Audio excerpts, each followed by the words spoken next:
ਵਾਹਿਗੁਰੂ ਜੀ ਕਾ ਖਾਲਸਾ ਵਾਹਿਗੁਰੂ ਜੀ ਕੀ ਫਤਿਹ। ਪੁਸਤਕ ਪੂਰਨ ਸੋਈ ਸੰਤ ਜੀਵਨ ਸਾਖੀਆਂ ਸੰਤ ਬਾਬਾ ਦਰਸ਼ਨ ਸਿੰਘ ਜੀ ਕੁੱਲੀ ਵਾਲੇ ਮਹਾਂਪੁਰਖ। ਧਿਆਨ ਦੀ ਵਿਚਾਰ। ਬਾਬਾ ਜੀ ਸੁਰਤ ਨੂੰ ਗੁਰਬਾਣੀ ਵਿੱਚ ਜੋੜਨ ਲਈ ਬਹੁਤ ਉਪਦੇਸ਼ ਕਰਦੇ ਸਨ। ਵਚਨ ਕਰਦੇ ਸਨ ਕਿ ਪੁੱਤ, ਜਿੱਥੇ ਮਨੁੱਖ ਦਾ ਧਿਆਨ ਚਲਿਆ ਜਾਵੇ, ਇਹ ਫਿਰ ਧਿਆਨ ਹੀ ਮਨੁੱਖ ਨੂੰ ਉੱਥੇ ਲੈ ਜਾਂਦਾ ਹੈ। ਧਿਆਨ ਜਿੱਥੇ ਅਟਕ ਗਿਆ, ਸੁਰਤ ਜਿੱਥੇ ਅਟਕ ਗਈ, ਆਤਮਾ ਵੀ ਫਿਰ ਉੱਥੇ ਹੀ ਅਟਕ ਜਾਂਦੀ ਹੈ। ਸਰੀਰ ਆਪਣੀ ਯਾਤਰਾ ਚੱਲਦਾ ਹੈ, ਧਿਆਨ ਆਪਣੀ ਯਾਤਰਾ ਚੱਲਦਾ ਹੈ। ਸਰੀਰ ਤੇ ਸਾੜ ਫੂਕ ਦਿੱਤਾ ਜਾਂਦਾ, ਪਰ ਧਿਆਨ ਜਿੱਥੇ ਅਟਕ ਗਿਆ ਉੱਥੇ ਹੀ ਰਹਿ ਜਾਂਦਾ। ਜਿਹੜੀ ਕਾਮਨਾ ਤੇ ਧਿਆਨ ਅਟਕ ਗਿਆ, ਫਿਰ ਵੈਸੀ ਜੂਨੀ ਵਿੱਚ ਲੈ ਜਾਂਦਾ ਹੈ। ਜਨਮ ਸਾਖੀ ਦੀ ਇੱਕ ਸੇਠ ਜੀ ਦੀ ਸਾਖੀ ਸਰਵਣ ਕਰਵਾਉਂਦੇ ਹੁੰਦੇ ਸਨ ਕਿ ਇੱਕ ਸੇਠ ਸ਼ਾਹੂਕਾਰ ਸੀ। ਉਸਨੇ ਆਪਣੇ ਰਹਿਣ ਲਈ ਬੜਾ ਸੁੰਦਰ ਮਹੱਲ ਬਣਵਾਉਣਾ ਸ਼ੁਰੂ ਕੀਤਾ। ਮਨ ਵਿੱਚ ਚਾਅ ਕਰਦਾ ਹੈ ਕਿ ਮੈਂ ਇਸ ਮਹੱਲ ਵਿੱਚ ਰਹਾਂਗਾ, ਪਰ ਦੇਵਨੇਤ ਰੱਬ ਦੀ ਰਜ਼ਾ ਕੁਝ ਹੋਰ ਹੀ ਸੀ। ਉਸ ਸ਼ਾਹੂਕਾਰ ਤੇ ਕਾਲ ਦਾ ਵਰਤਾਰਾ ਵਰਤਿਆ ਤੇ ਉਹ ਸ਼ਾਹੂਕਾਰ ਚੜ੍ਹਾਈ ਕਰ ਗਿਆ। ਸਰੀਰ ਸਾੜ ਫੂਕ ਆਉਂਦਾ, ਪਰ ਧਿਆਨ ਮਹੱਲ ਵਿੱਚ ਹੀ ਰਹਿ ਗਿਆ। ਹੁਣ ਜਿੱਥੇ ਧਿਆਨ ਰਹਿ ਗਿਆ, ਉੱਥੇ ਹੀ ਰੂਹ ਰਹਿ ਗਈ। ਧਿਆਨ ਪ੍ਰੇਤ ਜੂਨੀ ਵਿੱਚ ਲੈ ਗਿਆ। ਗੁਰਬਾਣੀ ਵੀ ਉਪਦੇਸ਼ ਕਰਦੀ ਹੈ ਕਿ ਅੰਤ ਕਾਲ ਜੋ ਮੰਦਰ ਸਿਮਰੈ, ਐਸੀ ਚਿੰਤਾ ਮਹਿ ਜੇ ਮਰੈ, ਪ੍ਰੇਤ ਜੋਨ ਵੱਲ ਵੱਲ ਅਵਤਰੈ। ਇਹ ਬਚਨ ਸੁਣਾ ਕੇ ਬਾਬਾ ਜੀ ਸਮਝਾਉਂਦੇ ਸਨ ਕਿ ਭਾਈ, ਕੋਸ਼ਿਸ਼ ਕਰੋ ਕਿ ਸੁਰਤ ਹਰ ਵੇਲੇ ਗੁਰੂ ਚੜ੍ਹਨਾਂ ਨਾਲ ਜੁੜੀ ਰਹੇ। ਧਿਆਨ ਵਿੱਚ ਅੱਠੀ ਪਹਿਰ ਪਰਮਾਤਮਾ ਦੀ ਯਾਦ ਬਣੀ ਰਹੇ। ਬਾਬਾ ਜੀ ਇਹ ਵੀ ਬਚਨ ਕਰਦੇ ਸਨ ਕਿ ਭਾਈ, ਜਿੱਥੇ ਸਾਡਾ ਧਿਆਨ ਜਾਂਦਾ ਹੈ, ਜਿੱਥੇ ਸਾਡੀ ਸੁਰਤ ਜਾਂਦੀ ਹੈ, ਉੱਥੇ ਸਾਡੀ ਸ਼ਕਤੀ ਵੀ ਜਾਂਦੀ ਹੈ। ਧਿਆਨ ਤੇ ਅਸਥਾਈ ਤੌਰ ਤੇ ਜਾਂਦਾ ਹੈ ਤੇ ਫਿਰ ਵਾਪਸ ਆ ਜਾਂਦਾ ਹੈ। ਜਿਵੇਂ ਧਿਆਨ ਕਿਸੇ ਮਨੁੱਖ ਤੇ ਗਿਆ ਤੇ ਥੋੜੇ ਸਮੇਂ ਬਾਅਦ ਵਾਪਸ ਆ ਗਿਆ। ਧਿਆਨ ਕਿਸੇ ਫੁੱਲ ਬੂਟੇ ਜੀਵ ਜੰਤੂ ਆਦਿਕ ਤੇ ਗਿਆ ਤੇ ਫਿਰ ਵਾਪਸ ਆ ਗਿਆ। ਧਿਆਨ ਅਸਥਾਈ ਹੈ, ਪਰ ਜਿੱਥੇ ਸਾਡਾ ਧਿਆਨ ਜਾਂਦਾ ਹੈ, ਉੱਥੇ ਸਾਡੀ ਸ਼ਕਤੀ ਵੀ ਜਾਂਦੀ ਹੈ। ਧਿਆਨ ਗਿਆ ਤੇ ਵਾਪਸ ਆ ਗਿਆ, ਪਰ ਪੁੱਤ ਧਿਆਨ ਦੇ ਨਾਲ ਸਾਡੀ ਸ਼ਕਤੀ ਜਿੱਥੇ ਜਾਂਦੀ ਹੈ, ਉਹ ਵਾਪਸ ਨਹੀਂ ਆਉਂਦੀ, ਉੱਥੇ ਹੀ ਨਸ਼ਟ ਹੋ ਜਾਂਦੀ ਹੈ। ਸਿਰਫ ਇੱਕੋ ਇੱਕ ਜਗ੍ਹਾ ਹੈ ਜਿੱਥੇ ਜਾ ਕੇ ਸ਼ਕਤੀ ਨਸ਼ਟ ਨਹੀਂ ਹੁੰਦੀ ਤੇ ਹੋਰ ਦੂਣੀ ਚੌਣੀ ਹੋ ਕੇ ਵਾਪਸ ਆਉਂਦੀ ਹੈ, ਨਹੀਂ ਤੇ ਹਰ ਜਗ੍ਹਾ ਤੇ ਸ਼ਕਤੀ ਨਸ਼ਟ ਹੋ ਜਾਂਦੀ ਹੈ। ਪੁੱਤ, ਉਹ ਜਗ੍ਹਾ ਹੈ ਸਤਸੰਗ, ਉਹ ਜਗ੍ਹਾ ਹੈ ਗੁਰਬਾਣੀ ਦਾ ਸੰਗ, ਉਹ ਜਗ੍ਹਾ ਹੈ ਗੁਰਮੁਖਾਂ ਦੀ ਸੰਗਤ। ਇਹੀ ਸਿਰਫ ਇੱਕੋ ਇੱਕ ਜਗ੍ਹਾ ਹੈ ਜਿੱਥੇ ਸ਼ਕਤੀ ਨਸ਼ਟ ਨਹੀਂ ਹੁੰਦੀ। ਇਸ ਲਈ ਕੋਸ਼ਿਸ਼ ਕਰੋ, ਵੱਧ ਤੋਂ ਵੱਧ ਸਮਾਂ ਅਤੇ ਧਿਆਨ ਗੁਰਬਾਣੀ ਵਿੱਚ ਜੋੜੋ। ਗੁਰਬਾਣੀ ਪੜ੍ਹੋ, ਗੁਰਬਾਣੀ ਸੁਣੋ, ਗੁਰਬਾਣੀ ਵਿਚਾਰੋ ਤੇ ਸਿਮਰਨ ਦਾ ਅਭਿਆਸ ਕਰੋ। ਬਾਬਾ ਮੀਆਂ ਸਿੰਘ ਜੀ ਨਾਲ ਮਿਲਾਪ। ਬਾਬਾ ਜੀ ਸਤਿਪੁਰਸ਼ਾਂ ਦੀ ਸੰਗਤ ਨੂੰ ਬਹੁਤ ਮਹੱਤਵ ਦਿੰਦੇ ਸਨ। ਐਸੇ ਹੀ ਪਰਮ ਪਿਆਰੇ ਸਤਿਪੁਰਸ਼ ਸਨ ਬਾਬਾ ਮੀਆਂ ਸਿੰਘ ਜੀ ਸਿਆੜ ਵਾਲੇ। ਬਾਬਾ ਜੀ ਬਾਬਾ ਆਨੰਦ ਸਿੰਘ ਜੀ ਕਲੇਰਾਂ ਵਾਲਿਆਂ ਤੋਂ ਵਰਸਾਏ ਹੋਏ ਮਹਾਂਪੁਰਖ ਸਨ ਤੇ ਬੜੀ ਬੰਦਗੀ ਵਾਲੀ ਪੂਜਨੀਕ ਹਸਤੀ ਸਨ। ਬਾਬਾ ਮੀਆਂ ਸਿੰਘ ਜੀ ਦਾ ਬਾਬਾ ਜੀ ਕੁੱਲੀ ਵਾਲਿਆਂ ਦੇ ਨਾਲ ਬੜਾ ਪ੍ਰੇਮ ਸੀ। ਦੋਨੋਂ ਮਹਾਂਪੁਰਖਾਂ ਦਾ ਆਪਸ ਵਿੱਚ ਇੰਨਾ ਪਿਆਰ ਸੀ ਕਿ ਇੱਕ ਵਾਰ ਜਥੇਦਾਰ ਨਿਰਮਲ ਸਿੰਘ ਬਾਬਾ ਮੀਆਂ ਸਿੰਘ ਜੀ ਦੇ ਦਰਸ਼ਨ ਕਰਨ ਲਈ ਚੱਲੇ ਸੀ। ਬਾਬਾ ਜੀ ਕੁੱਲੀ ਵਾਲੇ ਜਥੇਦਾਰ ਜੀ ਨੂੰ ਕਹਿੰਦੇ ਕਿ ਪੁੱਤ, ਬਾਬਾ ਜੀ ਦੇ ਚਰਨਾਂ ਵਿੱਚ ਸਾਡੀ ਵੀ ਹਾਜ਼ਰੀ ਲਵਾਉਣੀ, ਸਾਡੇ ਵੱਲੋਂ ਫਤਿਹ ਦੀ ਸਾਂਝ ਕਰਨੀ। ਜਥੇਦਾਰ ਜੀ ਨੇ ਸਤ ਵਚਨ ਕੀਤਾ। ਜਥੇਦਾਰ ਜੀ ਬਾਬਾ ਮੀਆਂ ਸਿੰਘ ਜੀ ਦੇ ਕੋਲ ਆਏ ਤੇ ਫਤਿਹ ਦੀ ਸਾਂਝ ਕਰਕੇ ਵਚਨ ਕੀਤਾ ਕਿ ਬਾਬਾ ਜੀ ਕੁੱਲੀ ਵਾਲੇ ਫਤਿਹ ਬੁਲਾਉਂਦੇ ਸਨ। ਬਾਬਾ ਮੀਆਂ ਸਿੰਘ ਜੀ ਨੇ ਵੀ ਫਤਿਹ ਦੀ ਸਾਂਝ ਕੀਤੀ। ਵਾਹਿਗੁਰੂ ਜੀ ਕਾ ਖਾਲਸਾ ਵਾਹਿਗੁਰੂ ਜੀ ਕੀ ਫਤਿਹ। ਜਥੇਦਾਰ ਜੀ ਕੁਝ ਸਮਾਂ ਬਾਬਾ ਜੀ ਦੇ ਕੋਲ ਬੈਠੇ ਤੇ ਫਿਰ ਲੰਗਰ ਪਾਣੀ ਛਕਿਆ। ਵਾਪਸ ਆਉਣ ਲੱਗੇ ਤਾਂ ਬਾਬਾ ਮੀਆਂ ਸਿੰਘ ਜੀ ਜਥੇਦਾਰ ਜੀ ਨੂੰ ਕਹਿੰਦੇ, ਪੁੱਤ, ਤੁਹਾਨੂੰ ਬਾਬਾ ਜੀ ਕੁੱਲੀ ਵਾਲਿਆਂ ਦੇ ਜਿੱਥੇ ਵੀ ਦਰਸ਼ਨ ਹੋਣ, ਸਾਡੇ ਵੱਲੋਂ ਉਹਨਾਂ ਦੇ ਚਰਨਾਂ ਵਿੱਚ ਡੰਡੌਤ ਕਰਕੇ ਨਮਸਕਾਰ ਕਰਨੀ ਤੇ ਫਤਿਹ ਦੀ ਸਾਂਝ ਕਰਨੀ। संतह चरण माथा मेरो पाउत, अनक बार संतह डंडौत। दो रब्बी रूहां ਦਾ ਇੰਨਾ ਪਿਆਰ ਦੇਖ ਕੇ ਜਥੇਦਾਰ ਜੀ ਬਹੁਤ ਭਾਵੁਕ ਹੋਏ ਤੇ ਉਹਨਾਂ ਰੰਗੀਆਂ ਰੂਹਾਂ ਨੂੰ ਹਿਰਦੇ ਤੋਂ ਨਮਸਕਾਰ ਕੀਤੀ। ਬਾਬਾ ਜੀ ਕੁੱਲੀ ਵਾਲਿਆਂ ਦਾ ਜਦ ਕਦੇ ਵੀ ਸਬੱਬ ਬਣਨਾ ਬਾਬਾ ਮੀਹਾਂ ਸਿੰਘ ਜੀ ਦੇ ਦਰਸ਼ਨ ਜ਼ਰੂਰ ਕਰਦੇ ਸਨ। ਕੈਨੇਡਾ ਵਿਖੇ ਵੀ ਬਾਬਾ ਮੀਹਾਂ ਸਿੰਘ ਜੀ ਦੇ ਅਸਥਾਨ ਸਨ। ਬਾਬਾ ਜੀ ਕੁੱਲੀ ਵਾਲੇ ਕੈਨੇਡਾ ਜਾਂਦੇ ਸਨ ਤਾਂ ਗੁਰਦੁਆਰਾ ਸਾਹਿਬ ਨਾਨਕਸਰ ਵਿਖੇ ਵੀ ਹਾਜ਼ਰੀ ਭਰਦੇ ਸਨ ਤੇ ਗੁਰੂ ਸਾਹਿਬ ਜੀ ਨੂੰ ਨਤਮਸਤਕ ਹੋ ਕੇ ਬਾਬਾ ਜੀ ਦੇ ਵੀ ਦਰਸ਼ਨ ਕਰਦੇ ਸਨ। ਬਾਬਾ ਜੀ ਕੁੱਲੀ ਵਾਲੇ ਸਿਆੜ ਵਿਖੇ ਵੀ ਬਹੁਤ ਆਉਂਦੇ ਹੁੰਦੇ ਸਨ। ਇੱਕ ਵੇਰਾ ਬਾਬਾ ਮੀਹਾਂ ਸਿੰਘ ਜੀ ਦੇ ਦਰਸ਼ਨ ਕਰਨ ਲਈ ਗੁਰਦੁਆਰਾ ਸਾਹਿਬ ਸਿਆੜ ਵਿਖੇ ਆਏ। ਬਾਬਾ ਮੀਹਾਂ ਸਿੰਘ ਜੀ ਬਾਹਰ ਟਹਿਲਣ ਗਏ ਹੋਏ ਸਨ। ਬਾਬਾ ਜੀ ਕੁੱਲੀ ਵਾਲੇ ਥੱਲੇ ਜ਼ਮੀਨ ਉੱਤੇ ਹੀ ਚੌਂਕੜਾ ਮਾਰ ਕੇ ਬੈਠ ਗਏ ਤੇ ਬਾਬਾ ਜੀ ਦਾ ਇੰਤਜ਼ਾਰ ਕਰਨ ਲੱਗੇ। ਥੋੜੀ ਦੇਰ ਬਾਅਦ ਹੀ ਬਾਬਾ ਮੀਹਾਂ ਸਿੰਘ ਜੀ ਆ ਗਏ। ਬਾਬਾ ਜੀ ਕੁੱਲੀ ਵਾਲਿਆਂ ਨੂੰ ਜ਼ਮੀਨ ਉੱਤੇ ਬੈਠੇ ਦੇਖਿਆ ਤਾਂ ਜਲਦੀ ਨਾਲ ਅੱਗੇ ਹੋ ਕੇ ਬਾਬਾ ਜੀ ਨੂੰ ਨਮਸਕਾਰ ਕੀਤੀ ਤੇ ਬਾਬਾ ਜੀ ਅੱਗੇ ਸੀਸ ਝੁਕਾ ਕੇ ਬੜੇ ਬੈਰਾਗ ਦੇ ਵਿੱਚ ਬੇਨਤੀ ਕੀਤੀ ਕਿ ਬਾਬਾ ਜੀ ਆਪ ਜੀ ਥੱਲੇ ਕਿਉਂ ਬੈਠੇ ਹੋ? ਇਹ ਤੇ ਸਾਰਾ ਅਸਥਾਨ ਆਪ ਜੀ ਦਾ ਹੈ, ਆਪ ਜੀ ਹੀ ਤਾਂ ਮਾਲਕ ਹੋ। ਪਰ ਬਾਬਾ ਜੀ ਨੇ ਵੀ ਬੜੀ ਨਿਮਰਤਾ ਨਾਲ ਮਹਾਂਪੁਰਖਾਂ ਅੱਗੇ ਸੀਸ ਝੁਕਾ ਕੇ ਨਮਸਕਾਰ ਕੀਤੀ। ਫਿਰ ਦੋਨੋਂ ਰੰਗੀਆਂ ਰੂਹਾਂ ਆਪਸੀ ਪ੍ਰੇਮ ਵਿੱਚ ਭਿੱਜ ਕੇ ਮਿੱਤਰ ਪਿਆਰੇ ਦੇ ਸੁਨੇਹੜੇ ਦੀਆਂ ਸਾਂਝਾ ਕਰਨ ਲੱਗੀਆਂ। ਇਸੇ ਤਰ੍ਹਾਂ ਇੱਕ ਵੇਰਾ ਫੇਰ ਸਿਆੜ ਵਿਖੇ ਆਏ। ਬਾਬਾ ਮੀਹਾਂ ਸਿੰਘ ਜੀ ਉਸ ਸਮੇਂ ਗੁਰਦੁਆਰਾ ਨਾਨਕਸਰ ਦਿੱਲੀ ਚਲੇ ਗਏ ਸਨ। ਸੇਵਕਾਂ ਨੇ ਬਾਬਾ ਜੀ ਕੁੱਲੀ ਵਾਲਿਆਂ ਨੂੰ ਦੱਸਿਆ ਕਿ ਬਾਬਾ ਮੀਹਾਂ ਸਿੰਘ ਜੀ ਤਾਂ ਦਿੱਲੀ ਚਲੇ ਗਏ ਹਨ। ਬਾਬਾ ਜੀ ਨੇ ਤਪਸਥਾਨ ਦੇ ਦਰਸ਼ਨ ਕੀਤੇ। ਅੰਤਰ ਧਿਆਨ ਹੋ ਕੇ ਕਹਿੰਦੇ, ਬਾਬਾ ਮੀਆਂ ਸਿੰਘ ਜੀ ਤਾਂ ਆਹ ਮੋੜੇ ਤੇ ਬੈਠੇ ਨੇ, ਦਿੱਲੀ ਕਿੱਥੇ ਚਲੇ ਗਏ ਨੇ? ਬਾਬਾ ਜੀ ਤਾਂ ਇੱਥੇ ਹੀ ਬਿਰਾਜਮਾਨ ਨੇ। ਬਾਬਾ ਜੀ ਦਾ ਇਹ ਬੜਾ ਸੂਖਮ ਬਿਰਤੀ ਵਾਲਾ ਬਚਨ ਸੀ। ਸਰੀਰਕ ਮਿਲਾਪ ਤਾਂ ਕੇਵਲ ਮਨੁੱਖੀ ਦ੍ਰਿਸ਼ਟੀ ਦੀ ਸੀਮਾ ਹੈ। ਇਹ ਦ੍ਰਿਸ਼ਟੀ ਕੇਵਲ ਸਰੀਰਾਂ ਨੂੰ ਦੇਖ ਸਕਦੀ ਹੈ। ਇਸ ਤੋਂ ਅੱਗੇ ਦੀ ਜੋ ਸੂਖਮਤਾ ਹੈ ਉਹ ਇਸ ਦ੍ਰਿਸ਼ਟੀ ਦੀ ਸੀਮਾ ਤੋਂ ਪਰੇ ਹੈ। ਪਰ ਸਤਿਪੁਰਸ਼ਾਂ ਦੇ ਕੋਲ ਉਹ ਦਿਵ ਦ੍ਰਿਸ਼ਟੀ ਹੈ, ਉਹ ਸੂਖਮ ਦ੍ਰਿਸ਼ਟੀ ਹੈ ਜਿਸ ਦੀ ਕੋਈ ਸੀਮਾ ਨਹੀਂ। ਉਸ ਨੂੰ ਪੂਰੇ ਬ੍ਰਹਮੰਡ ਦਾ ਗਿਆਨ ਹੈ। ਦਸਵੇਂ ਦਵਾਰ ਰਹਿਤ ਕਰੈ, ਤ੍ਰਿਭਵਨ ਸੋਝੀ ਪਾਏ। ਇਵੇਂ ਹੀ ਮਹਾਂਪੁਰਖਾਂ ਦਾ ਆਪਸੀ ਜੋ ਸੰਬੰਧ ਹੈ ਉਹ ਵੀ ਇਸ ਸਰੀਰ ਤੋਂ ਅੱਗੇ ਦਾ ਹੈ। ਉਹ ਸੰਬੰਧ ਵੀ ਸੂਖਮ ਹੈ ਤੇ ਅੰਤਰ-ਆਤਮੇ ਤੋਂ ਮਹਾਂਪੁਰਖ ਸਦਾ ਹੀ ਇੱਕ ਦੂਜੇ ਨਾਲ ਜੁੜੇ ਰਹਿੰਦੇ ਹਨ। ਪਾਤਸ਼ਾਹ ਵੀ ਵਚਨ ਕਰਦੇ ਹਨ, ਮਿਲਿਆ ਮਿਲਿਆ ਨਾ ਮਿਲੈ, ਮਿਲੈ ਮਿਲਿਆ ਜੇ ਹੋਏ, ਅੰਤਰ ਆਤਮੈ ਜੋ ਮਿਲੈ, ਮਿਲਿਆ ਕਹੀਐ ਸੋਏ। ਇਸੇ ਤਰ੍ਹਾਂ ਹੀ ਇੱਕ ਵੇਰਾ ਬਾਬਾ ਜੀ ਦਰਸ਼ਨ ਕਰਨ ਲਈ ਗੁਰਦੁਆਰਾ ਸਿਆੜ ਵਿਖੇ ਆਏ। ਜਥੇਦਾਰ ਨਿਰਮਲ ਸਿੰਘ ਕੈਨੇਡਾ ਤੇ ਭਾਈ ਜਗਤਾਰ ਸਿੰਘ ਜੀ ਪੰਡੋਰੀ ਰਾਜਪੂਤਾਂ ਵੀ ਬਾਬਾ ਜੀ ਦੇ ਨਾਲ ਸਨ। ਦੀਵਾਨ ਹਾਲ ਦੇ ਦਰਸ਼ਨ ਕੀਤੇ। ਜਥੇਦਾਰ ਜੀ ਬਾਬਾ ਜੀ ਕੁੱਲੀ ਵਾਲਿਆਂ ਨੂੰ ਕਹਿੰਦੇ ਕਿ ਬਾਬਾ ਜੀ ਸੰਗਤ ਬਹੁਤ ਆਉਂਦੀ ਸੀ ਤੇ ਇਹ ਹਾਲ ਛੋਟਾ ਪੈ ਜਾਂਦਾ ਸੀ। ਹੁਣ ਬਰਾਂਡਾ ਹੋਰ ਚੌੜਾ ਕੀਤਾ ਹੈ, ਹਾਲ ਹੁਣ ਕਾਫੀ ਵੱਡਾ ਹੋ ਗਿਆ ਹੈ, ਸੰਗਤ ਇਸ ਵਿੱਚ ਪੂਰੀ ਆ ਜਾਇਆ ਕਰੇਗੀ। ਬਾਬਾ ਜੀ ਜਥੇਦਾਰ ਜੀ ਨੂੰ ਕਹਿੰਦੇ, ਪੁੱਤ ਮਹਾਂਪੁਰਖਾਂ ਦੀ ਸੰਗਤ ਇੰਨੀ ਕੋਈ ਨਹੀਂ ਜੋ ਇਸ ਹਾਲ ਦੇ ਵਿੱਚ ਪੂਰੀ ਆ ਜਾਵੇ। ਜੰਗਲ ਪਹਾੜ ਸਮੁੰਦਰ ਛੱਤ ਲਵੋਗੇ, ਮਹਾਂਪੁਰਖਾਂ ਦੀ ਸੰਗਤ ਤੇ ਉੱਥੇ ਵੀ ਹੈ। ਸਾਰੇ ਬ੍ਰਹਿਮੰਡ 'ਚ ਮਹਾਂਪੁਰਖਾਂ ਦੀ ਸੰਗਤ ਹੈ। ਬਚਨ ਵੀ ਹੈ, ਤਿਸ ਕੋ ਖੰਡ ਬ੍ਰਹਿਮੰਡ ਨਮਸਕਾਰ ਕਰਹਿ, ਜਿਸ ਕੈ ਮਸਤਕ ਹੱਥ ਤਰਿਆ ਗੁਰ ਪੂਰੈ ਸੋ ਪੂਰਾ ਹੋਈ। ਇਹ ਬੜਾ ਵਿਸ਼ਾਲ ਬਚਨ ਬਾਬਾ ਜੀ ਨੇ ਜਥੇਦਾਰ ਨਿਰਮਲ ਸਿੰਘ ਜੀ ਦੇ ਨਾਲ ਕੀਤਾ। ਗੁਰਬਾਣੀ ਵਿੱਚ ਵੀ ਬਖਸ਼ਿਸ਼ ਹੈ ਕਿ ਸਾਧ ਕੀ ਮਹਿਮਾ ਵੇਦ ਨ ਜਾਣੈ, ਜੇਤਾ ਸੁਣੈ ਤੇਤਾ ਬਖਿਆਨ ਹੈ।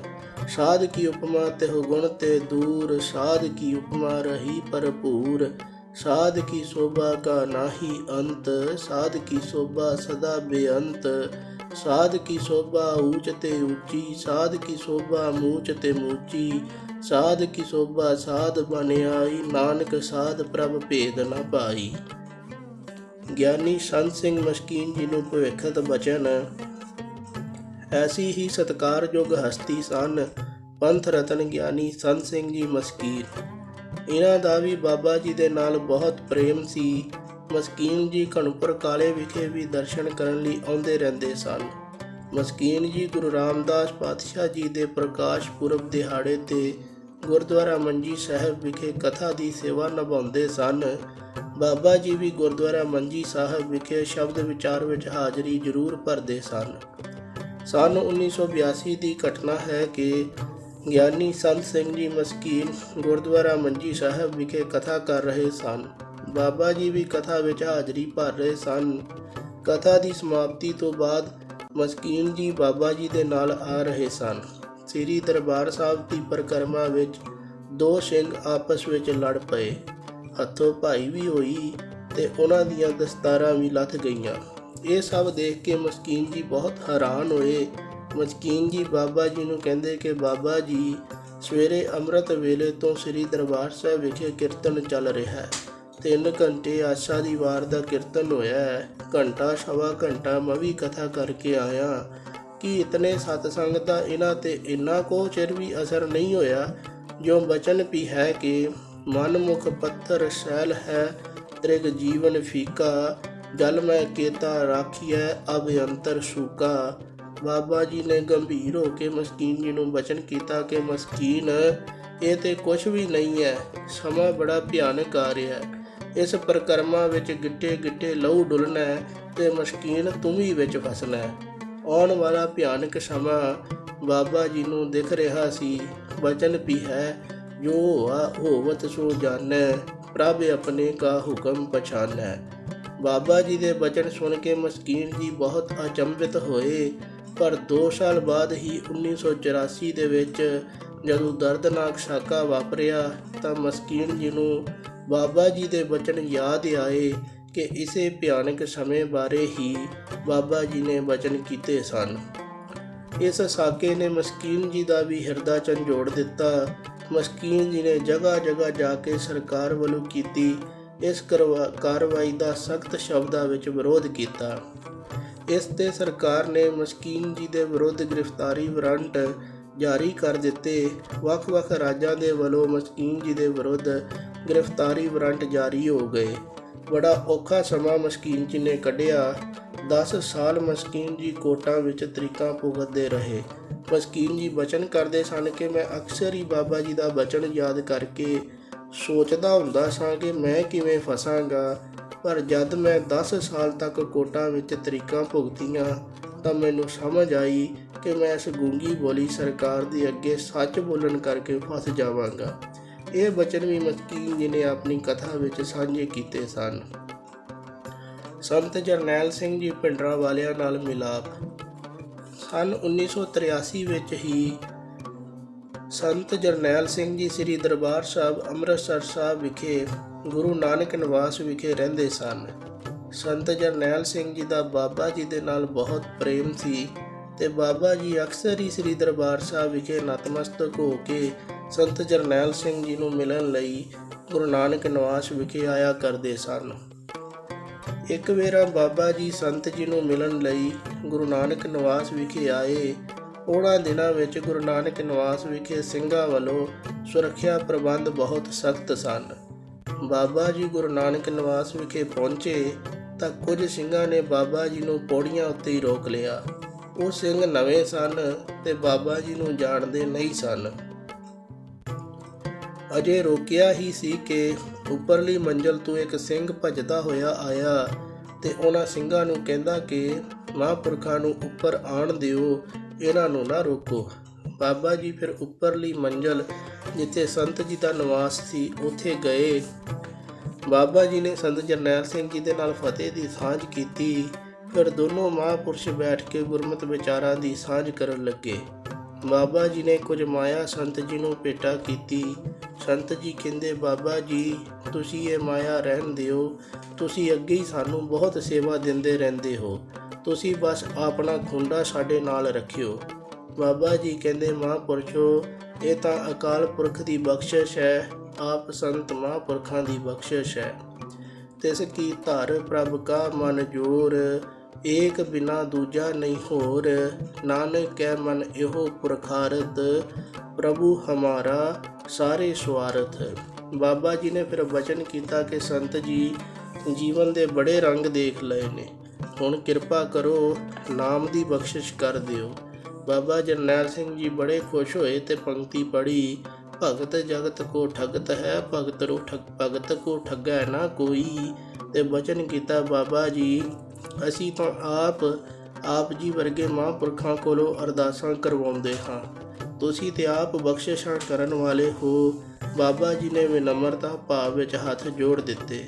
ਸੰਤ ਜੀ ਨੂੰ ਪਤਾ ਲੱਗਾ ਕਿ ਸਾਡੇ ਸਿੰਘਾਂ ਨੇ ਬਾਬਾ ਜੀ ਨੂੰ ਪੌੜੀਆਂ ਉੱਤੇ ਰੋਕ ਲਿਆ ਸੀ। ਉਹਨਾਂ ਨੇ ਸਿੰਘਾਂ ਨੂੰ ਆਪਣੇ ਕੋਲ ਬੁਲਾਇਆ ਤੇ ਬਚਨ ਕੀਤਾ, ਸਿੰਘੋ ਆ ਖੁੰਡੇ ਵਾਲੇ ਮਹਾਂਪੁਰਖਾਂ ਨੂੰ ਪਛਾਣ ਲਵੋ, ਚੰਗੀ ਤਰ੍ਹਾਂ ਪਹਿਚਾਣ ਲਵੋ। ਇਹ ਭਾਵੇਂ ਦਿਨੇ ਆਉਣ ਤੇ ਭਾਵੇਂ ਰਾਤ, ਇਹਨਾਂ ਨੂੰ ਕਦੇ ਰੋਕਣਾ ਨਹੀਂ, ਸਿੱਧਾ ਸਾਡੇ ਕੋਲ ਲੈ ਕੇ ਆਉਣਾ ਹੈ।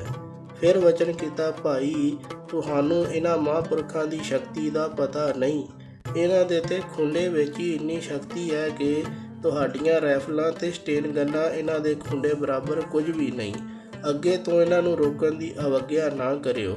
ਇੰਨਾ ਸਤਿਕਾਰ ਤੇ ਪਿਆਰ ਬਾਬਾ ਜੀ ਤੇ ਸੰਤ ਜੀ ਇੱਕ ਦੂਜੇ ਨਾਲ ਕਰਦੇ ਸਨ। ਇਸ ਤਰ੍ਹਾਂ ਕੁਝ ਸਮਾਂ ਬਾਬਾ ਜੀ ਨੇ ਸੰਤ ਜੀ ਨਾਲ ਬਚਨ ਬਿਲਾਸ ਕੀਤੇ ਤੇ ਫਿਰ ਵਾਪਸ ਆ ਗਏ। ਸੰਨ 1983 ਵਿੱਚ ਹੀ ਬਾਬਾ ਸੂਬਾ ਸਿੰਘ ਜੀ ਹਰਸ਼ਾ ਸ਼ੀਨਾ ਵਾਲੇ ਸਰੀਰਕ ਚੋਲਾ ਤਿਆਗ ਗਏ। ਬਾਬਾ ਸੂਬਾ ਸਿੰਘ ਜੀ ਬਾਬਾ ਜਗਤ ਸਿੰਘ ਜੀ ਦੇ ਅਸਥਾਨ ਤੇ ਸੇਵਾ ਕਰਦੇ ਸਨ। ਬਾਬਾ ਜਗਤ ਸਿੰਘ ਜੀ ਹਰਸ਼ਾ ਸ਼ੀਨਾ ਵਾਲੇ ਬਾਬਾ ਆਇਆ ਸਿੰਘ ਜੀ ਹੋਤੀ ਮਰਦਾਨ ਵਾਲਿਆਂ ਦੇ ਸੇਵਕ ਸਨ। ਬਾਬਾ ਆਇਆ ਸਿੰਘ ਜੀ ਬ੍ਰਹਮ ਗਿਆਨੀ ਮਹਾਂਪੁਰਖ ਬਾਬਾ ਕਰਮ ਸਿੰਘ ਜੀ ਹੋਤੀ ਮਰਦਾਨ ਵਾਲਿਆਂ ਤੋਂ ਵਰਸਾਏ ਹੋਏ ਮਹਾਂਪੁਰਖ ਸਨ। ਬਾਬਾ ਜਗਤ ਸਿੰਘ ਜੀ ਬਾਬਾ ਆਇਆ ਸਿੰਘ ਜੀ ਦੀ ਸੰਗਤ ਵਿੱਚ ਰਹਿੰਦੇ ਸਨ ਤਾਂ ਬਾਬਾ ਆਇਆ ਸਿੰਘ ਜੀ ਨੇ ਬਾਬਾ ਜਗਤ ਸਿੰਘ ਜੀ ਨੂੰ ਮਹਾਂਪੁਰਖ ਬਾਬਾ ਜਵੰਤ ਸਿੰਘ ਜੀ ਰਾਜਾ ਸਾਂਸੀ ਵਾਲਿਆਂ ਦੇ ਕੋਲ ਸੇਵਾ ਕਰਨ ਲਈ ਭੇਜ ਦਿੱਤਾ। ਬਾਬਾ ਜਗਤ ਸਿੰਘ ਜੀ ਫਿਰ ਰਾਜਾ ਸਾਂਸੀ ਵਿਖੇ ਬਾਬਾ ਜਵੰਤ ਸਿੰਘ ਜੀ ਦੇ ਕੋਲ ਆ ਗਏ ਤੇ ਉਹਨਾਂ ਦੀ ਸੰਗਤ ਕਰਨ ਲੱਗ ਪਏ। ਦਰਗਾਹੀ ਹੁਕਮ ਅਨੁਸਾਰ ਬਾਬਾ ਜਵੰਤ ਸਿੰਘ ਜੀ ਸਰੀਰ ਰੂਪੀ ਚੋਲਾ ਤਿਆਗ ਗਏ। ਬਾਬਾ ਜਗਤ ਸਿੰਘ ਜੀ ਕੁਝ ਚਿਰ ਤਾਂ ਰਾਜਾ ਸਾਂਸੀ ਵਿਖੇ ਬਾਬਾ ਜੀ ਦੇ ਅਸਥਾਨ ਉੱਤੇ ਸੇਵਾ ਕਰਦੇ ਰਹੇ ਤੇ ਫਿਰ ਹਰਸ਼ਾ ਸ਼ੀਨਾ ਵਿਖੇ ਆ ਗਏ।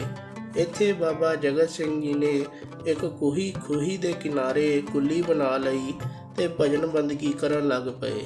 ਇਲਾਕੇ ਦੀ ਸੰਗਤ ਵੀ ਬਾਬਾ ਜੀ ਦੇ ਕੋਲ ਹਾਜ਼ਰੀ ਭਰਦੀ ਤੇ ਬਾਬਾ ਜੀ ਸਭ ਨੂੰ ਗੁਰੂ ਗ੍ਰੰਥ ਸਾਹਿਬ ਜੀ ਦੇ ਲੜ ਲੱਗਣ ਦੀ ਪ੍ਰੇਰਨਾ ਦਿੰਦੇ। ਜੀਵਨ ਐਸਾ ਸੀ ਜੋ ਪਾਤਸ਼ਾਹ ਬਚਨ ਕਰਦੇ ਹਨ ਕਿ ਜੋ ਸਾਸ ਗਰਾਸ ਧਿਆਏ ਮੇਰਾ ਹਰ ਹਰ, ਸੋ ਗੁਰਸਿੱਖ ਗੁਰੂ ਮਨ ਭਾਵੈ, ਜਿਸਨੂੰ ਦਿਆਲ ਹੋਵੈ ਮੇਰਾ ਸੁਆਮੀ, ਤਿਸ ਗੁਰਸਿੱਖ ਗੁਰੂ ਉਪਦੇਸ਼ ਸੁਣਾਵੈ। ਜਨ ਨਾਨਕ ਧੂੜ ਮੰਗੈ ਤਿਸ ਗੁਰਸਿੱਖ ਕੀ, ਜੋ ਆਪ ਜਪੈ ਅਵਰੈ ਨਾਮ ਜਪਾਵੈ। ਆਪ ਨਾਮ ਜਪਦੇ ਤੇ ਹੋਰਨਾਂ ਨੂੰ ਨਾਮ ਜਪਾਉਂਦੇ। ਸੰਨ 1963 ਵਿੱਚ ਬਾਬਾ ਜਗਤ ਸਿੰਘ ਜੀ ਵੀ ਸਰੀਰ ਰੂਪੀ ਚੋਲੇ ਦਾ ਤਿਆਗ ਕਰ ਗਏ। ਬਾਬਾ ਜੀ ਬਾਬਾ ਸੂਬਾ ਸਿੰਘ ਜੀ ਨੂੰ ਇਸ ਸਥਾਨ ਦੀ ਸੇਵਾ ਸੌਂਪ ਗਏ। ਬਾਬਾ ਸੂਬਾ ਸਿੰਘ ਜੀ ਵੀ ਬੜੀ ਬੰਦਗੀ ਵਾਲੀ ਪਰਮਾਤਮਾ ਨਾਲ ਜੁੜੀ ਹੋਈ ਰੂਹ ਸਨ। ਬਾਬਾ ਜੀ ਕੁੱਲੀ ਵਾਲਿਆਂ ਦਾ ਬਾਬਾ ਸੂਬਾ ਸਿੰਘ ਜੀ ਦੇ ਨਾਲ ਬੜਾ ਪ੍ਰੇਮ ਸੀ ਤੇ ਬਾਬਾ ਜੀ ਅਕਸਰ ਹਰਸ਼ਾ ਸ਼ੀਨਾ ਵਿਖੇ ਬਾਬਾ ਸੂਬਾ ਸਿੰਘ ਜੀ ਦੇ ਕੋਲ ਆਉਂਦੇ ਹੁੰਦੇ ਸਨ। ਉਸ ਵੇਲੇ ਇਸ ਸਥਾਨ ਤੇ ਬਾਬਾ ਜੀ ਦੀ ਕੁੱਲੀ ਅਤੇ 1-2 ਕਮਰੇ ਸਨ, ਪਰ ਇਸ ਸਥਾਨ ਨੂੰ ਜਾਣ ਵਾਲਾ ਰਸਤਾ ਕੱਚਾ ਸੀ ਤੇ ਬਹੁਤ ਖਰਾਬ ਸੀ। ਬਾਬਾ ਜੀ ਕੁੱਲੀ ਵਾਲੇ ਕੱਚਾ ਰਸਤਾ ਦੇਖ ਕੇ ਪਿੰਡ ਦੇ ਸਰਪੰਚ ਨੂੰ ਕਹਿੰਦੇ, ਸਰਪੰਚਾ ਇੰਨੇ ਵੱਡੇ ਮਹਾਂਪੁਰਖ ਤੁਹਾਡੇ ਪਿੰਡ ਰਹਿੰਦੇ ਨੇ, ਤੁਸੀਂ ਮਹਾਂਪੁਰਖਾਂ ਦੇ ਅਸਥਾਨ ਨੂੰ ਇੱਕ ਰਸਤਾ ਨਹੀਂ ਬਣਾ ਸਕਦੇ ਤੇ ਇਹ ਸੇਵਾ ਵੀ ਸਾਡੀ ਝੋਲੀ ਪਾ ਦਿਓ, ਅਸੀਂ ਆਪੇ ਗੁਰੂ ਕੀ ਸੰਗਤ ਨੂੰ ਬੇਨਤੀ ਕਰਕੇ ਬਣਵਾ ਲਵਾਂਗੇ। ਸਰਪੰਚ ਸਾਹਿਬ ਹੱਥ ਜੋੜ ਕੇ ਬਾਬਾ ਜੀ ਨੂੰ ਕਹਿੰਦੇ ਕਿ ਬਾਬਾ ਜੀ ਅਸੀਂ ਪਿੰਡ ਵਾਲੇ ਰਲ ਕੇ ਬਾਬਾ ਜੀ ਦੇ ਅਸਥਾਨ ਨੂੰ ਰਸਤਾ ਬਣਾ ਦੇਵਾਂਗੇ। ਪਿੰਡ ਵਾਲਿਆਂ ਨੇ ਫਿਰ ਬਾਬਾ ਸੂਬਾ ਸਿੰਘ ਜੀ ਦੇ ਅਸਥਾਨ ਨੂੰ ਇੱਟਾਂ ਲਵਾ ਕੇ ਪੱਕਾ ਰਸਤਾ ਬਣਾ ਦਿੱਤਾ। ਹਰਸ਼ਾ ਸ਼ੀਨਾ ਦੇ ਲੋਕ ਹਰ ਸਾਲ ਬਾਬਾ ਜਗਤ ਸਿੰਘ ਜੀ ਦੀ ਬਰਸੀ ਮਨਾਉਂਦੇ ਸਨ, ਪਰ ਪਿੰਡ ਦੇ ਬਹੁਤੇ ਲੋਕ ਮਨਮੁਖੀ ਖਿਆਲਾਂ ਦੇ ਸਨ। ਬਾਬਾ ਜਗਤ ਸਿੰਘ ਦੀ ਯਾਦ ਵਿੱਚ ਉਹ ਹਰ ਸਾਲ ਮੇਲਾ ਲਗਾਉਂਦੇ ਸਨ ਤੇ ਨੱਚਣ ਗਾਉਣ ਵਾਲੀਆਂ ਲੈ ਕੇ ਆਉਂਦੇ ਸਨ। ਬਾਬਾ ਸੂਬਾ ਸਿੰਘ ਜੀ ਨੇ ਪਿੰਡ ਦੇ ਸੱਜਣਾਂ ਨੂੰ ਬੇਨਤੀ ਕੀਤੀ ਕਿ ਮਹਾਂਪੁਰਖਾਂ ਦੀ ਯਾਦ ਮਨਾਉਣ ਦਾ ਇਹ ਤਰੀਕਾ ਸਹੀ ਨਹੀਂ ਹੈ। ਮਹਾਂਪੁਰਖਾਂ ਦੀ ਯਾਦ ਮਨਾਉਂਦੇ ਹੋ ਤਾਂ ਕੋਈ ਚੰਗਾ ਧਾਰਮਿਕ ਸਮਾਗਮ ਹੋਣਾ ਚਾਹੀਦਾ ਹੈ, ਕੋਈ ਰੱਬ ਦੀ ਗੱਲ ਹੋਣੀ ਚਾਹੀਦੀ, ਗੁਰਬਾਣੀ ਕੀਰਤਨ ਦਾ ਪ੍ਰਵਾਹ ਚੱਲਣਾ ਚਾਹੀਦਾ ਹੈ। ਇਹ ਨੱਚਣ ਗਾਉਣ ਵਾਲੀਆਂ ਲੈ ਕੇ ਆਉਣਾ ਪਾਪਾਂ ਦੇ ਭਾਗੀ ਹੋਣਾ ਹੈ। ਪਰ ਪਿੰਡ ਵਾਲਿਆਂ ਨੇ ਬਾਬਾ ਸੂਬਾ ਸਿੰਘ ਜੀ ਦੀ ਇੱਕ ਨਾ ਮੰਨੀ, ਜੋ ਬਚਨ ਵੀ ਹੈ ਕਿ ਸੰਚ ਵਿਖਿਆ ਲੈ ਗ੍ਰਾਹਜ ਕੀਨੀ, ਅੰਮ੍ਰਿਤ ਮਨ ਤੇ ਡਾਰਨ, ਕਾਮ ਕ੍ਰੋਧ ਲੋਭ ਰਤ ਨਿੰਦਾ, ਸਤ ਸੰਤੋਖ ਵਿਦਾਰਨ। ਕਬੀਰ ਸਾਹਿਬ ਵੀ ਬਚਨ ਕਰਦੇ ਹਨ ਕਿ ਸਾਰਾ ਸੰਸਾਰ ਹੀ ਵਿਖਿਆ 'ਚ ਡੁੱਬ ਗਿਆ। ਪਰਮਾਤਮਾ ਵਾਲੇ ਪਾਸਿਓਂ ਮਨੁੱਖ ਨੇ ਬਿਰਤੀ ਤੋੜ ਕੇ ਵਿਖਿਆ ਨਾਲ ਜੋੜ ਪਾ ਲਿਆ। ਇਹ ਮਨੁੱਖ, ਤੂੰ ਕਿਉਂ ਆਪਣੀ ਬੇੜੀ ਰੜੇ ਥਾਈਂ ਡੋਬ ਲਈ ਹੈ। ਵਿਖਿਆ ਵਿਆਪਿਆ ਸਗਲ ਸੰਸਾਰ, ਵਿਖਿਆ ਲੈ ਡੂਬੀ ਪਰਵਾਰ, ਰੇ ਨਰ ਨਾਮ ਚੌੜ ਕਤ ਬੋੜੀ, ਹਰ ਸਿਓ ਤੋੜ ਵਿਖਿਆ ਸੰਗ ਜੋੜੀ ਰਹਾਓ। ਸੁਰ ਨਰ ਦਾਦੇ ਲਾਗੀ ਆਗ, ਨਿਕਟ ਨੀਰ ਪਸ ਪੀਵਸ ਨਾ ਝਾਗ, ਚੇਤਤ ਚੇਤਤ ਨਿਕਸਿਓ ਨੀਰ, ਸੋ ਜਲ ਨਿਰਮਲ ਕਥਤ ਕਬੀਰ। ਉਹਨਾਂ ਸੱਜਣਾ ਨੇ ਬਾਬਾ ਸੂਬਾ ਸਿੰਘ ਜੀ ਦੀ ਨਾ ਮੰਨੀ ਤਾਂ ਬਾਬਾ ਜੀ ਉਹਨਾਂ ਨੂੰ ਕਹਿੰਦੇ ਕਿ ਭਾਈ, ਅਸੀਂ ਤੁਹਾਡੇ ਨਗਰ ਦਾ ਨਮਕ ਖਾਧਾ ਹੈ, ਅਸੀਂ ਤੇ ਤੁਹਾਨੂੰ ਕੋਈ ਠੰਡਾ ਤੱਤਾ ਬਚਨ ਵੀ ਨਹੀਂ ਬੋਲ ਸਕਦੇ। ਬਾਬਾ ਸੂਬਾ ਸਿੰਘ ਜੀ ਨੇ ਫਿਰ ਕੋਈ ਬਚਨ ਨਾ ਕੀਤਾ ਤੇ ਕਮਰੇ ਅੰਦਰ ਆ ਕੇ ਮੰਜੇ ਉੱਤੇ ਪੈ ਗਏ। ਬਾਬਾ ਜੀ ਨੇ ਉਸ ਮੰਜੇ ਉੱਤੇ ਲੰਮੇ ਪਿਆ ਹੀ 3 ਚੇਤ 1983 ਨੂੰ ਸਰੀਰਕ ਰੂਪੀ ਚੋਲਾ ਤਿਆਗ ਦਿੱਤਾ। ਇਹ ਬੜਾ ਅਚਰਜ ਕੌਤਕ ਵਾਪਰਿਆ। ਇਤਨੀ ਸਹਿਜਤਾ ਦੇ ਵਿੱਚ ਚਲੇ ਜਾਣਾ ਬੜਾ ਅਚਰਜ ਕੌਤਕ ਸੀ। ਗੁਰੂ ਨਾਨਕ ਪਾਤਸ਼ਾਹ ਜੀ ਨੇ ਪਾਂਡੇ ਨੂੰ ਬਚਨ ਕੀਤਾ ਸੀ ਕਿ ਭਾਈ, ਗੁਰਮੁਖ ਬੰਧਨ ਰਹਿਤ ਇਸ ਸੰਸਾਰ ਵਿੱਚ ਆਉਂਦਾ ਹੈ ਤੇ ਬੰਧਨ ਰਹਿਤ ਹੀ ਇਸ ਸੰਸਾਰ ਤੋਂ ਜਾਂਦਾ ਹੈ। ਉਹ ਆਪਣੇ ਹਿਰਦੇ ਅੰਦਰ ਨਾਮ ਸਿਮਰਦਾ ਹੈ, ਵਿਕਾਰਾਂ ਦੇ ਕਲੰਕ ਦਾ ਨਾਸ਼ ਕਰਕੇ ਚੰਗੇ ਆਚਰਨ ਦਾ ਧਾਰਨੀ ਹੁੰਦਾ ਹੈ। ਸਾਡੇ ਸੰਸਾਰੀ ਲੋਕਾਂ ਵਾਂਗ ਉਹ ਇਹਨਾਂ ਵਿਕਾਰਾਂ ਦੇ ਰਸ ਵਿੱਚ ਗਲਤਾਨ ਨਹੀਂ ਹੁੰਦਾ। ਦੱਖਣੀ ਓਂਕਾਰ ਦੀ ਬਾਣੀ ਵਿੱਚ ਗੁਰੂ ਨਾਨਕ ਦੇਵ ਸਾਹਿਬ ਜੀ ਬਖਸ਼ਿਸ਼ ਕਰਦੇ ਹਨ, ਗੁਰਮੁਖ ਗਾਵੈ ਗੁਰਮੁਖ ਬੋਲੈ, ਗੁਰਮੁਖ ਤੋਲ ਤੁਲਾਵੈ ਤੋਲੈ, ਗੁਰਮੁਖ ਆਵੈ ਜਾਏ ਨ ਸੰਗ, ਪਰ ਹਰ ਮੈਲ ਜਲਾਏ ਕਲੰਕ, ਗੁਰਮੁਖ ਨਾਦ ਵੇਦ ਵਿਚਾਰ, ਗੁਰਮੁਖ ਭਜਨ ਜਜ ਆਚਾਰ, ਗੁਰਮੁਖ ਸ਼ਬਦ ਅੰਮ੍ਰਿਤ ਹੈ ਸਾਰ, ਨਾਨਕ ਗੁਰਮੁਖ ਪਾਵੈ ਪਾਰ। ਹਰਸ਼ਾ ਚੀਨਾ ਵਿਖੇ ਕੁੱਲੀ ਦੇ ਸਥਾਨ ਤੇ ਬਾਬਾ ਸੂਬਾ ਸਿੰਘ ਜੀ ਦਾ ਸੰਸਕਾਰ ਕੀਤਾ ਗਿਆ। 13 ਚੇਤ ਨੂੰ ਬਾਬਾ ਜੀ ਦੇ ਦੁਸਹਿਰੇ ਦੀ ਰਸਮ ਵਾਲੇ ਦਿਨ ਸ੍ਰੀ ਅਖੰਡ ਪਾਠ ਸਾਹਿਬ ਜੀ ਦੇ ਭੋਗ ਪਾਏ ਗਏ।